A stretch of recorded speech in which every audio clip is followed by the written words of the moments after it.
Good evening.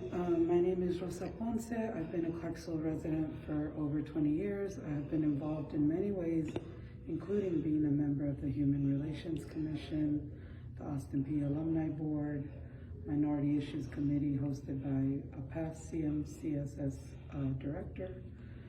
Last week I heard the Director of Juvenile Court, Edward Moss, say that he was taking a field trip to Rutherford County and he was going to take some of the commissioners. So I wanted to share bits and pieces from a podcast called The Kids of Rutherford County, in case you haven't had a chance to listen. So this is from the podcast and various they're publishing. 11 Black children arrested. They're crying, not stepping in to stop a fight. Charged with criminal responsibility for conduct of another, not even a crime.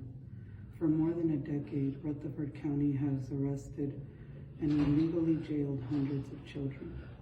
Kids as young as 7 years old were thrown in jail for stealing a football or pulling someone's hair. Not only were these jailings illegal, but pretty much everyone working there knew it. Getting sent to juvenile detention was almost a rite of passage. Principal and assistant principal were crying, as were the girls, as police arrested the children, 8-year-olds, and handcuffed them. A fourth grader, scared and confused, begged for her mother, then threw up. Some 1,400 juveniles could be entitled to a settlement. They used an illegal system crafted by the director of its juvenile detention center, Lynn Duke. If we have empty beds, we will fill them with the paying customer. So I'm asking the commissioners, will they have an opportunity to speak to this director?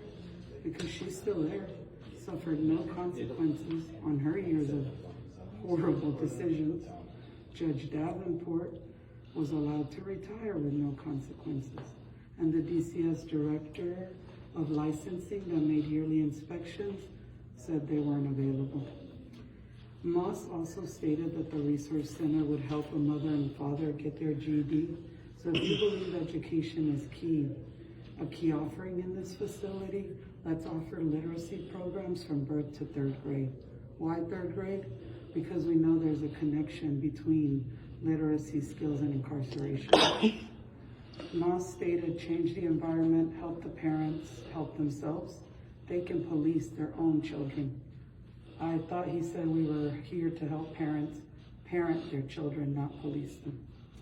In other news, nearly half of Tennessee households don't earn enough to meet basic needs.